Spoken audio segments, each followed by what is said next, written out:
ಓಂ ಶಾಂತಿ. ಇಂದಿನ ದಿನಾಂಕ 17/12/2024. ಪ್ರಾರ್ಥಮುರಳಿ.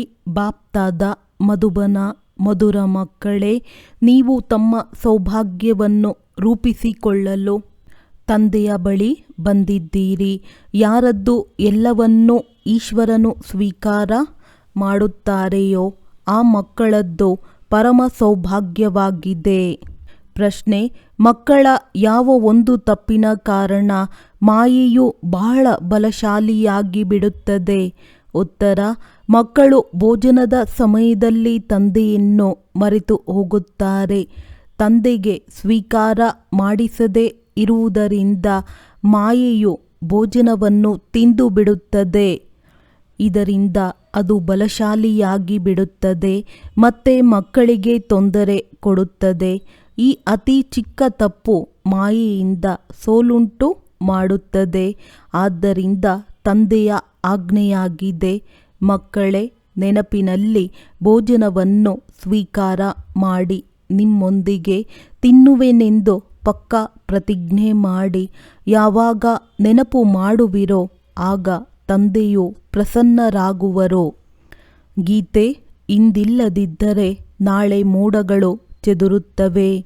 ಓಂ ಶಾಂತಿ. ನಮ್ಮ ದೌರ್ಭಾಗ್ಯದ ದಿನಗಳು ಬದಲಾಗಿ ಈಗ ಸದಾಕಾಲಕ್ಕಾಗಿ ಸೌಭಾಗ್ಯದ ದಿನಗಳು ಬರುತ್ತಿವೆ ಎಂಬುದನ್ನು ಮಕ್ಕಳು ತಿಳಿದುಕೊಂಡಿದ್ದೀರಿ. ನಂಬರ್ವಾರ್ ಪುರುಷಾರ್ಥದನುಸಾರ ಭಾಗ್ಯವು ಬದಲಾಗುತ್ತಲೇ ಇರುತ್ತದೆ. ಶಾಲೆಯಲ್ಲಿಯೂ ಸಹ ಭಾಗ್ಯವು ಬದಲಾಗುತ್ತಿರುತ್ತದೆ. ಅರ್ಥಾತ್ ಉನ್ನತಿಯನ್ನು ಹೊಂದುತ್ತಾ ಹೋಗುತ್ತಾರೆ. ನೀವು ಬಹಳ ಚೆನ್ನಾಗಿ ಅರಿತುಕೊಂಡಿದ್ದೀರಿ. ಈಗ ಈ ರಾತ್ರಿಯು ಸಮಾಪ್ತಿಯಾಗುವುದಿದೆ. ಭಾಗ್ಯವು ಬದಲಾಗುತ್ತಿದೆ. ಜ್ಞಾನದ ಮಳೆಯಂತೂ ಆಗುತ್ತಿರುತ್ತದೆ. ಬುದ್ಧಿವಂತ ಮಕ್ಕಳೇ ತಿಳಿದುಕೊಳ್ಳುತ್ತಾರೆ. ಅವಶ್ಯವಾಗಿ ನಾವು ದೌರ್ಭಾಗ್ಯದಿಂದ ಸೌಭಾಗ್ಯಶಾಲಿಗಳಾಗುತ್ತಿದ್ದೇವೆ, ಅರ್ಥಾತ್ ಸ್ವರ್ಗದ ಮಾಲೀಕರಾಗುತ್ತಿದ್ದೇವೆ. ನಮ್ಮ ಪುರುಷಾರ್ಥದನುಸಾರ ನಾವು ದೌರ್ಭಾಗ್ಯದಿಂದ ಸೌಭಾಗ್ಯವನ್ನು ರೂಪಿಸಿಕೊಳ್ಳುತ್ತಿದ್ದೇವೆ. ಈಗ ರಾತ್ರಿಯಿಂದ ದಿನವಾಗುತ್ತಿದೆ. ಇದು ನೀವು ಮಕ್ಕಳ ವಿನಃ ಯಾರಿಗೂ ತಿಳಿದಿಲ್ಲ. ತಂದೆಯು ಗುಪ್ತವಾಗಿದ್ದಾರೆ ಮತ್ತು ಅವರ ಮಾತುಗಳು ಗುಪ್ತವಾಗಿದೆ. ಬಲೆ ಮನುಷ್ಯರು ಕುಳಿತು ಸಹಜ ರಾಜಯೋಗ ಮತ್ತು ಸಹಜ ಜ್ಞಾನದ ಮಾತುಗಳನ್ನು ಶಾಸ್ತ್ರಗಳಲ್ಲಿ ಬರೆದಿದ್ದಾರೆ. ಆದರೆ ಯಾರು ಬರೆದರೋ ಅವರು ಮರಣ ಹೊಂದಿದ್ದರು. ಉಳಿದಂತೆ ಯಾರು ಅದನ್ನು ಓದುತ್ತಾರೆಯೋ ಅವರು ಏನನ್ನೂ ಅರ್ಥ ಮಾಡಿಕೊಳ್ಳುವುದಿಲ್ಲ, ಏಕೆಂದರೆ ಬುದ್ಧಿಹೀನರಾಗಿದ್ದಾರೆ. ಎಷ್ಟೊಂದು ಅಂತರವಿದೆ. ನೀವು ಸಹ ನಂಬರ್ವಾರ್ ಪುರುಷಾರ್ಥದನುಸಾರ ತಿಳಿದುಕೊಳ್ಳುತ್ತೀರಿ. ಎಲ್ಲರೂ ಏಕರಸವಾಗಿ ಪುರುಷಾರ್ಥ ಮಾಡುವುದಿಲ್ಲ.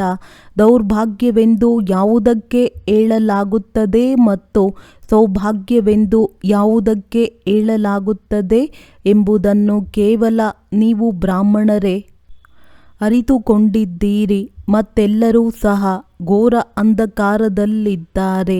ಅವರಿಗೆ ತಿಳಿಸಿ ಜಾಗೃತ ಮಾಡಬೇಕಾಗಿದೆ. ಸೂರ್ಯವಂಶೀಯರಿಗೆ ಸೌಭಾಗ್ಯಶಾಲಿಗಳೆಂದು ಹೇಳಲಾಗುತ್ತದೆ. ಅವರೇ 16 ಕಲಾ ಸಂಪೂರ್ಣರಾಗಿದ್ದಾರೆ. ನಾವು ತಂದೆಯಿಂದ ಸ್ವರ್ಗಕ್ಕಾಗಿ ಸೌಭಾಗ್ಯವನ್ನು ರೂಪಿಸಿಕೊಳ್ಳುತ್ತಿದ್ದೇವೆ. ಆ ತಂದೆಯೇ ಸ್ವರ್ಗವನ್ನು ರಚಿಸುವವರಾಗಿದ್ದಾರೆ. ಆಂಗ್ಲ ಭಾಷೆಯನ್ನು ಅರಿತಿರುವವರಿಗೂ ಸಹ ನೀವು ತಿಳಿಸಬಹುದು, ನಾವು ಹೆವೆನ್ಲಿ ಗಾಡ್ ಫಾದರ್ನ ಮೂಲಕ ಹೆವೆನ್ನ ಸೌಭಾಗ್ಯವನ್ನು ರೂಪಿಸಿಕೊಳ್ಳುತ್ತಿದ್ದೇವೆ. ಹೆವೆನ್ನಲ್ಲಿ ಸುಖವಿದೆ, ಎಲ್ನಲ್ಲಿ ದುಃಖವಿದೆ. ಗೋಲ್ಡನ್ ಏಜ್ ಎಂದರೆ ಸುಖ, ಸತ್ಯಯುಗ. ಎಲ್ ಎಂದರೆ ಕಲಿಯುಗ. ದುಃಖ ಸಂಪೂರ್ಣ ಸಹಜ ಮಾತಾಗಿದೆ. ನಾವೀಗ ಪುರುಷಾರ್ಥ ಮಾಡುತ್ತಿದ್ದೇವೆ. ಬ್ರಿಟಿಷರು, ಕ್ರಿಶ್ಚಿಯನ್ನರು ಅನೇಕರು ಬರುತ್ತಾರೆ. ಆಗ ತಿಳಿಸಿ, ನಾವೀಗ ಕೇವಲ ಒಬ್ಬರೇ ಹೆವೆನ್ಲಿ ಗಾಡ್ ಫಾದರನ್ನು ನೆನಪು ಮಾಡುತ್ತೇವೆ. ಏಕೆಂದರೆ ಮೃತ್ಯುವು ಸನ್ಮುಖದಲ್ಲಿ ನಿಂತಿದೆ. ತಂದೆಯು ತಿಳಿಸುತ್ತಾರೆ, ನೀವು ನನ್ನ ಬಳಿ ಬರಬೇಕಾಗಿದೆ. ಹೇಗೆ ತೀರ್ಥಯಾತ್ರೆಗಳಿಗೆ ಹೋಗುತ್ತಾರಲ್ಲವೇ, ಬೌದ್ಧಿಯರದ್ದು ತಮ್ಮದೇ ತೀರ್ಥಸ್ಥಾನವಿದೆ, ಕ್ರಿಶ್ಚಿಯನರದ್ದೇ ಬೇರೆ ತೀರ್ಥಸ್ಥಾನವಿದೆ. ಪ್ರತಿಯೊಬ್ಬರ ರೀತಿ ಪದ್ಧತಿಗಳು ಬೇರೆ ಬೇರೆಯಾಗಿರುತ್ತದೆ. ನಮ್ಮದು ಬುದ್ಧಿಯೋಗದ ಮಾತಾಗಿದೆ. ಎಲ್ಲಿಂದ ಪಾತ್ರವನ್ನಭಿನಯಿಸಲು ಬಂದಿದ್ದೇವೆಯೋ ಪುನಃ ಅಲ್ಲಿಗೆ ಹೋಗಬೇಕಾಗಿದೆ. ಅವರು ಸ್ವರ್ಗವನ್ನು ಸ್ಥಾಪನೆ ಮಾಡುವ ಗಾಡ್ ಫಾದರ್ ಆಗಿದ್ದಾರೆ. ಅವರೇ ನಮಗೆ ತಿಳಿಸಿದ್ದಾರೆ. ನಾವು ತಮಗೂ ಸಹ ಆ ಸತ್ಯ ಮಾರ್ಗವನ್ನು ತಿಳಿಸುತ್ತೇವೆ. ಈಗ ಆ ಗಾಡ್ ಫಾದರನ್ನು ನೆನಪು ಮಾಡಿ, ಆಗ ಅಂತಿಮಗತಿ ಸೋಗತಿಯಾಗುವುದು. ಯಾವಾಗ ಯಾರಾದರೂ ರೋಗಿಯಾದರೆ ಎಲ್ಲರೂ ಹೋಗಿ ಅವರಿಗೆ ಎಚ್ಚರಿಕೆ ನೀಡುತ್ತಾರೆ, ರಾಮ ರಾಮ ಎಂದು ಹೇಳಿ. ಬಂಗಾಳದಲ್ಲಿ ಯಾರಾದರೂ ಸಾವನ್ನಪ್ಪುವ ಸ್ಥಿತಿಯಲ್ಲಿದ್ದಾಗ ಗಂಗಾ ನದಿಯ ತೀರಕ್ಕೆ ತೆಗೆದುಕೊಂಡು ಹೋಗುತ್ತಾರೆ. ಅಲ್ಲಿ ಹರಿಬೋಲ್ ಹರಿಬೋಲ್ ಎಂದು ಹೇಳಿದರೆ ಹರಿಯ ಬಳಿ ಹೊರಟು ಹೋಗುತ್ತೀರಿ ಎಂದು ಹೇಳುತ್ತಾರೆ. ಆದರೆ ಯಾರೂ ಹೋಗುವುದಿಲ್ಲ.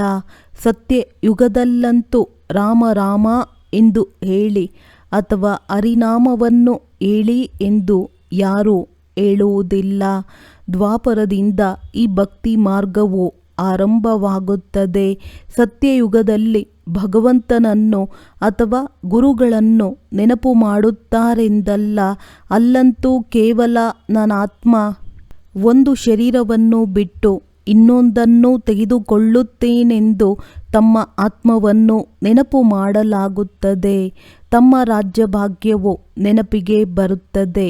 ನಾವು ಹೋಗಿ ರಾಜಧಾನಿಯಲ್ಲಿ ಜನ್ಮ ತೆಗೆದುಕೊಳ್ಳುತ್ತೇವೆ ಎಂದು ತಿಳಿಯುತ್ತಾರೆ.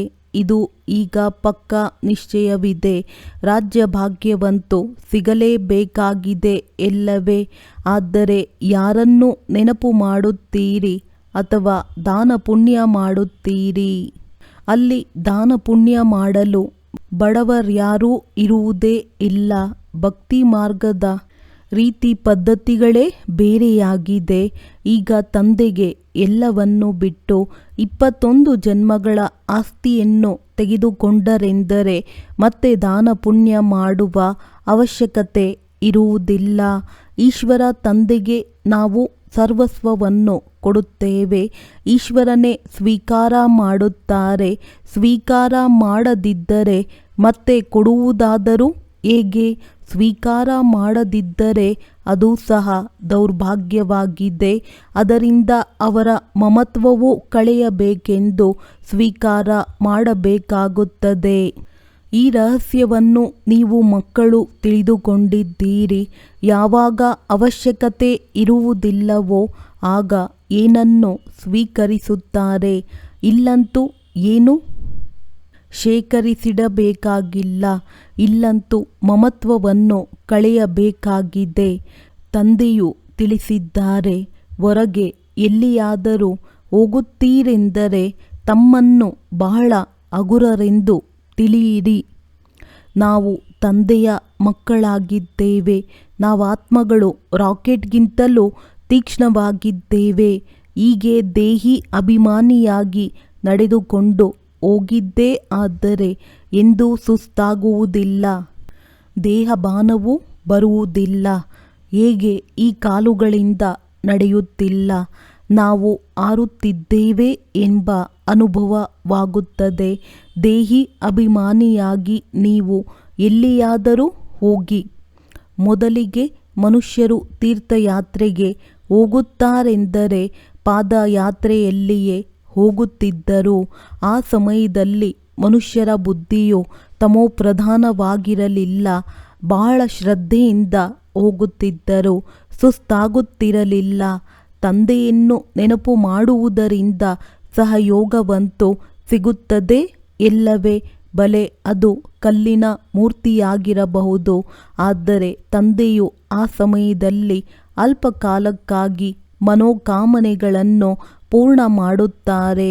ಆ ಸಮಯದಲ್ಲಿ ರಜೋಪ್ರಧಾನ ನೆನಪಾಗಿತ್ತೋ ಆದ್ದರಿಂದ ಅದರಿಂದಲೂ ಬಲ ಸಿಗುತ್ತಿತ್ತೋ ಸುಸ್ತಾಗುತ್ತಿರಲಿಲ್ಲ. ಈಗಂತೂ ದೊಡ್ಡ ವ್ಯಕ್ತಿಗಳು ಬಹಳ ಬೇಗ ಸುಸ್ತಾಗಿ ಬಿಡುತ್ತಾರೆ. ಬಡವರು ಬಹಳ ತೀರ್ಥಯಾತ್ರೆಗಳಿಗೆ ಹೋಗುತ್ತಾರೆ. ಸಾಹುಕಾರರಂತೂ ಆಡಂಬರದಿಂದ ಕುದುರೆ ಇತ್ಯಾದಿಗಳ ಮೇಲೆ ಹೋಗುತ್ತಾರೆ.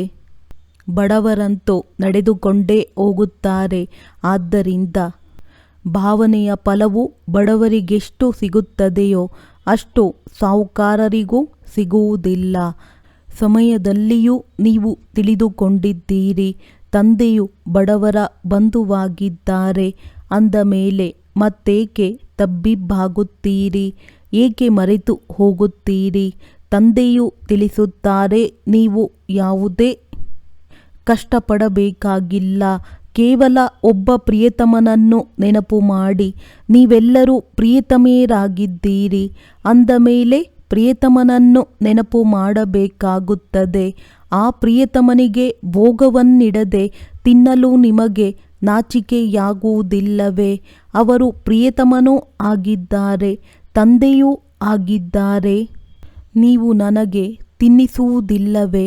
ನೀವಂತೂ ನನಗೆ ತಿನ್ನಿಸಬೇಕಲ್ಲವೇ ಎಂದು ತಂದೆಯು ಕೇಳುತ್ತಾರೆ. ನೋಡಿ, ತಂದೆಯು ಯುಕ್ತಿಗಳನ್ನು ತಿಳಿಸುತ್ತಾರೆ. ನೀವು ತಂದೆ ಅಥವಾ ಪ್ರಿಯತಮನನ್ನು ಒಪ್ಪುತ್ತೀರಲ್ಲವೇ? ಏನೇ ಆಗಿರಲಿ ಮೊದಲು ಅವರಿಗೆ ತಿನ್ನಿಸಬೇಕು. ತಂದೆಯು ತಿಳಿಸುತ್ತಾರೆ, ನನಗೆ ಭೋಗವನ್ನಿಟ್ಟು ನನ್ನ ನೆನಪಿನಲ್ಲಿ ಸ್ವೀಕಾರ ಮಾಡಿ. ಆದರೆ ಇದರಲ್ಲಿ ಬಹಳ ಪರಿಶ್ರಮವಿದೆ. ತಂದೆಯು ಮತ್ತೆ ಮತ್ತೆ ತಿಳಿಸುತ್ತಾರೆ, ತಂದೆಯನ್ನು ಅವಶ್ಯವಾಗಿ ನೆನಪು ಮಾಡಬೇಕಾಗಿದೆ. ಈ ಬ್ರಹ್ಮ ತಂದೆಯೂ ಸಹ ಮತ್ತೆ ಮತ್ತೆ ಪುರುಷಾರ್ಥ ಮಾಡುತ್ತಿರುತ್ತಾರೆ. ನೀವು ಕುಮಾರಿಯರಿಗಂತೂ ಬಹಳ ಸಹಜವಾಗಿದೆ, ಏಕೆಂದರೆ ನೀವಿನ್ನೂ ಏಣಿಯಲ್ಲಿ ಏರಿಲ್ಲ. ಕನ್ಯೆಗಂತೂ ಪ್ರಿಯತಮನ ಜೊತೆ ನಿಶ್ಚಿತಾರ್ಥವಾಗಿಯೇ ಆಗುತ್ತದೆ. ಅಂದಾಗ ಇಂತಹ ಪ್ರಿಯತಮನನ್ನು ನೆನಪು ಮಾಡಿ ಭೋಜನವನ್ನು ಸ್ವೀಕಾರ ಮಾಡಬೇಕು. ಅವರನ್ನು ನಾವು ನೆನಪು ಮಾಡುತ್ತೇವೆ ಮತ್ತು ಅವರು ನನ್ನ ಬಳಿ ಬಂದು ಬಿಡುತ್ತಾರೆ. ನೆನಪು ಮಾಡಿದರೆ ಅವರು ವಾಸನೆಯನ್ನು ತೆಗೆದುಕೊಳ್ಳುತ್ತಾರೆ. ಅಂದಾಗ ತಂದೆಯ ಜೊತೆ ಹೀಗೀಗೆ ಮಾತನಾಡಬೇಕು.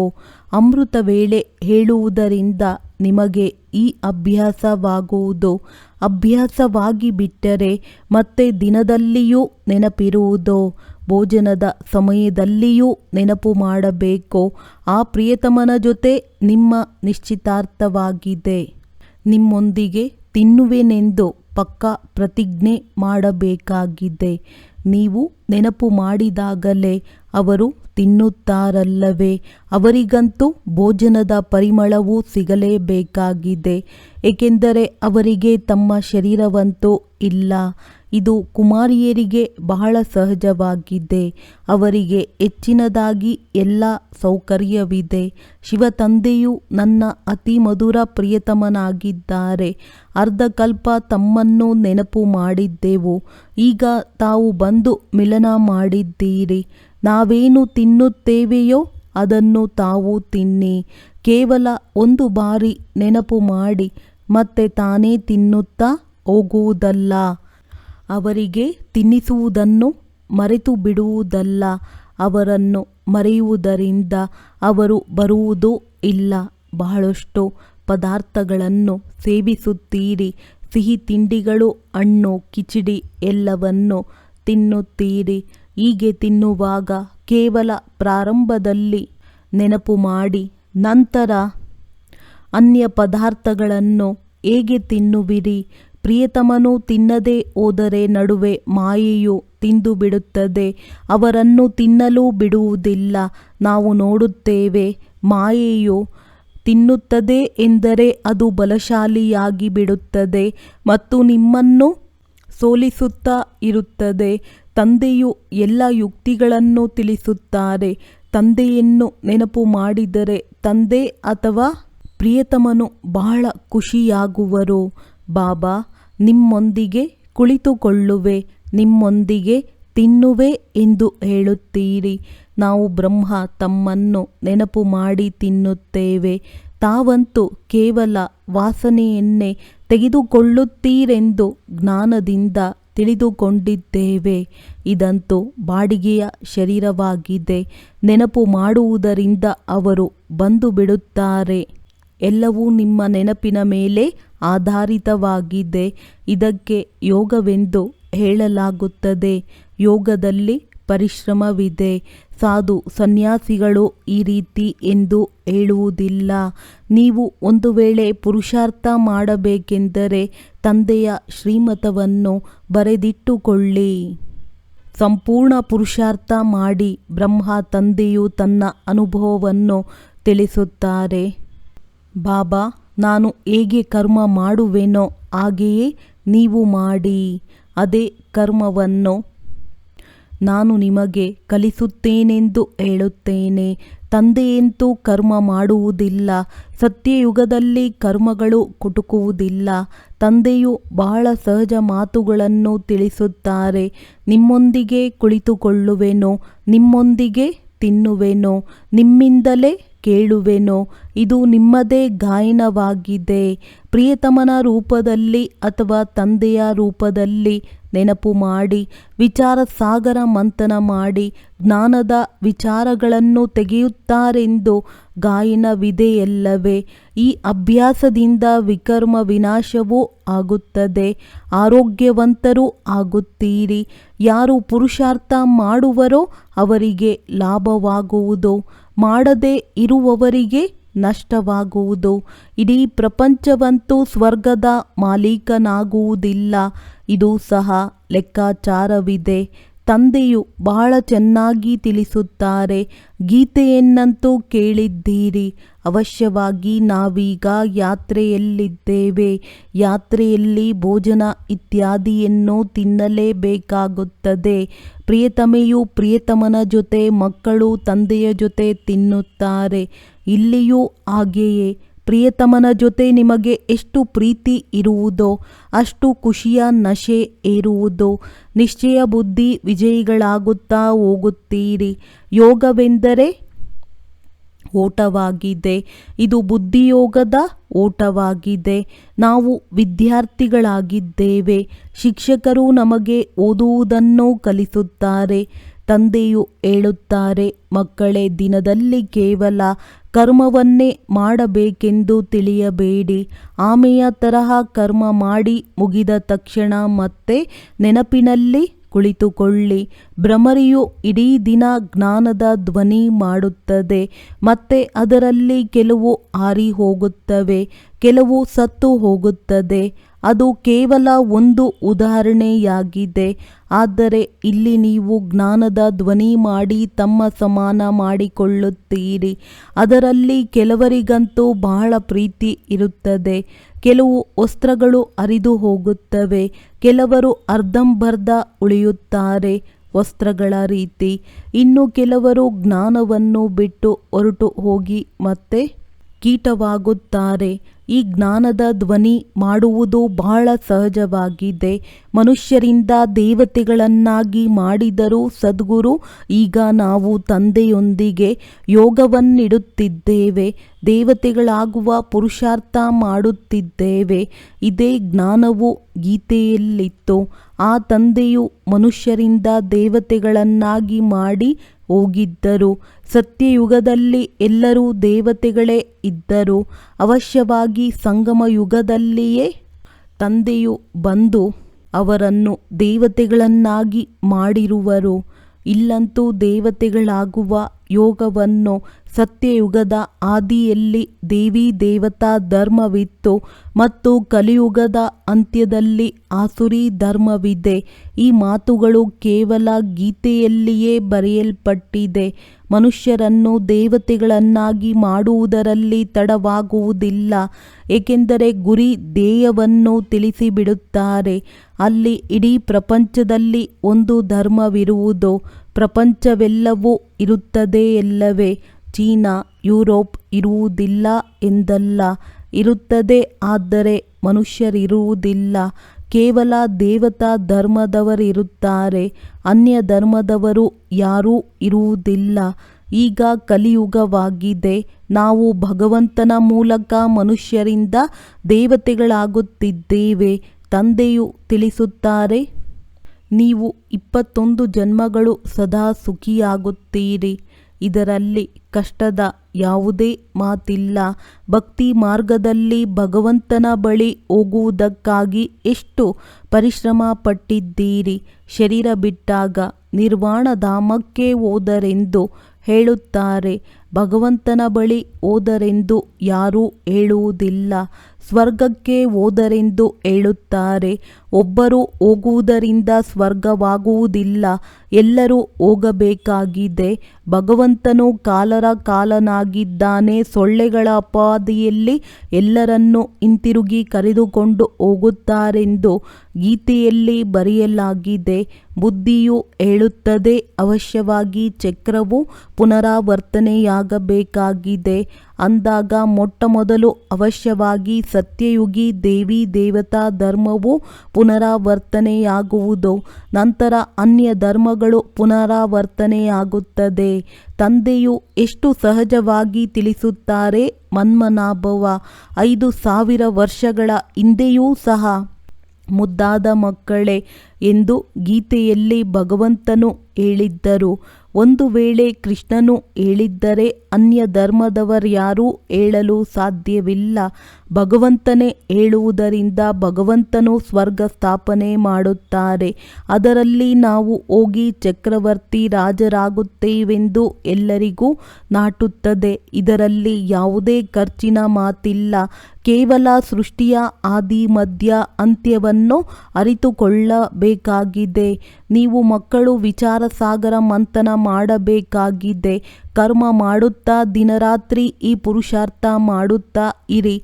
ವಿಚಾರ ಸಾಗರ ಮಂಥನ ಮಾಡುವುದಿಲ್ಲ ಅಥವಾ ತಂದೆಯನ್ನು ನೆನಪು ಮಾಡದೆ ಕೇವಲ ಕರ್ಮ ಮಾಡುತ್ತಾ ಇರುತ್ತೀರೆಂದರೆ ರಾತ್ರಿಯಲ್ಲಿಯೂ ಅದೇ ವಿಚಾರಗಳು ನಡೆಯುತ್ತಿರುತ್ತವೆ. ಮನೆ ಕಟ್ಟಿಸುವವರಿಗೆ ಮನೆಯದೇ ವಿಚಾರ ನಡೆಯುತ್ತಿರುತ್ತದೆ. ಬಲೆ ವಿಚಾರ ಸಾಗರ ಮಂಥನ ಮಾಡುವ ಜವಾಬ್ದಾರಿಯು ಇವರ ಬ್ರಹ್ಮ ಮೇಲಿದೆ. ಆದರೆ ಕಳಸವನ್ನು ಲಕ್ಷ್ಮಿಗೆ ಕೊಟ್ಟರೆಂದು ಹೇಳುತ್ತಾರೆ. ಅಂದ ಮೇಲೆ ನೀವು ಲಕ್ಷ್ಮಿಯಾಗುತ್ತೀರಲ್ಲವೇ? ಒಳ್ಳೆಯದು. ಮಧುರಾತಿ ಮಧುರ ಅಗಲಿ ಹೋಗಿ ಮರಳಿ ಸಿಕ್ಕಿರುವಂತಹ ಮಕ್ಕಳಿಗೆ ಪ್ರೀತಿಯ ಮಾತ್ಪಿತಾ ಬಾಪ್ದಾದಾರವರ ನೆನಪು, ಪ್ರೀತಿ ಹಾಗೂ ನಮಸ್ತೆ. ಆತ್ಮೀಯ ಮಕ್ಕಳಿಗೆ ಆತ್ಮೀಯ ತಂದೆಯ ನಮಸ್ತೆ. ಧಾರಣೆಗಾಗಿ ಮುಖ್ಯ ಸಾರ. ಶ್ರೀಮತವನ್ನು ಬರೆದುಕೊಂಡು ಪುರುಷಾರ್ಥ ಮಾಡಬೇಕಾಗಿದೆ. ತಂದೆಯು ಯಾವ ಕರ್ಮವನ್ನು ಕಲಿಸಿದ್ದಾರೆಯೋ ಅದೇ ಮಾಡಬೇಕು. ವಿಚಾರ ಸಾಗರ ಮಂಥನ ಮಾಡಿ ಜ್ಞಾನದ ಅಂಶಗಳನ್ನು ತೆಗೆಯಬೇಕಾಗಿದೆ. ನಾವು ತಂದೆಯ ನೆನಪಿನಲ್ಲಿಯೇ ಭೋಜನವನ್ನು ಸ್ವೀಕರಿಸುತ್ತೇವೆಂದು ತಮ್ಮೊಂದಿಗೆ ತಾವೇ ಪ್ರತಿಜ್ಞೆ ಮಾಡಿಕೊಳ್ಳಬೇಕಾಗಿದೆ. ನಿಮ್ಮೊಂದಿಗೆ ಕುಳಿತುಕೊಳ್ಳುವೆನು, ನಿಮ್ಮೊಂದಿಗೆ ತಿನ್ನುವೆನು. ಈ ಪ್ರತಿಜ್ಞೆಯನ್ನು ಪಕ್ಕಾ ನಿಭಾಯಿಸಬೇಕಾಗಿದೆ. ವರದಾನ: ಕರ್ಮ ಮತ್ತು ಸಂಬಂಧ ಎರಡರಲ್ಲಿಯೂ ಸ್ವಾರ್ಥ ಭಾವದಿಂದ ಮುಕ್ತರಾಗಿರುವಂತಹ ತಂದೆಯ ಸಮಾನ ಕರ್ಮಾತೀತ ಭವ. ನೀವು ಮಕ್ಕಳ ಸೇವೆಯಾಗಿದೆ ಎಲ್ಲರನ್ನೂ ಮುಕ್ತರನ್ನಾಗಿ ಮಾಡುವುದು. ಅದರಲ್ಲಿ ಬೇರೆಯವರನ್ನು ಮುಕ್ತರನ್ನಾಗಿ ಮಾಡುತ್ತಾ ಸ್ವಯಂ ಅನ್ನು ಬಂಧನದಲ್ಲಿ ಬಂಧಿಸಲ್ಪಡಬೇಡಿ. ಯಾವಾಗ ಅದ್ದಿನ ನನ್ನದು ನನ್ನದು ಎನ್ನುವುದರಿಂದ ಮುಕ್ತರಾಗುವಿರಿ, ಆಗ ಅವ್ಯಕ್ತ ಸ್ಥಿತಿಯ ಅನುಭವ ಮಾಡಲು ಸಾಧ್ಯ. ಯಾವ ಮಕ್ಕಳು ಲೌಕಿಕ ಮತ್ತು ಅಲೌಕಿಕ ಕರ್ಮ ಮತ್ತು ಸಂಬಂಧ ಎರಡರಲ್ಲಿಯೂ ಸ್ವಾರ್ಥ ಭಾವದಿಂದ ಮುಕ್ತರಾಗಿರುತ್ತಾರೆ, ಅವರೇ ತಂದೆಯ ಸಮಾನ ಕರ್ಮಾತೀತ ಸ್ಥಿತಿಯ ಅನುಭವ ಮಾಡಲು ಸಾಧ್ಯ. ಆದ್ದರಿಂದ ಚೆಕ್ ಮಾಡಿಕೊಳ್ಳಿ, ಎಲ್ಲಿಯವರೆಗೆ ಕರ್ಮಗಳ ಬಂಧನದಿಂದ ಭಿನ್ನ ಆಗಿರುವೆ, ವ್ಯರ್ಥ ಸ್ವಭಾವ ಸಂಸ್ಕಾರದ ವಶವಾಗುವುದರಿಂದ ಮುಕ್ತನಾಗಿರುವೆನಾ ಎಂದು. ಸ್ಲೋಗನ್: ಯಾರು ಸರಳ ಚಿತ್ತ ಮತ್ತು ಸಹಜ ಸ್ವಭಾವವುಳ್ಳವರಾಗಿದ್ದಾರೆ ಅವರೇ ಸಹಜ ಯೋಗಿ, ಭೋಲಾನಾಥನಿಗೆ ಪ್ರಿಯರಾಗಿದ್ದಾರೆ. ಒಳ್ಳೆಯದು. ಓಂ ಶಾಂತಿ.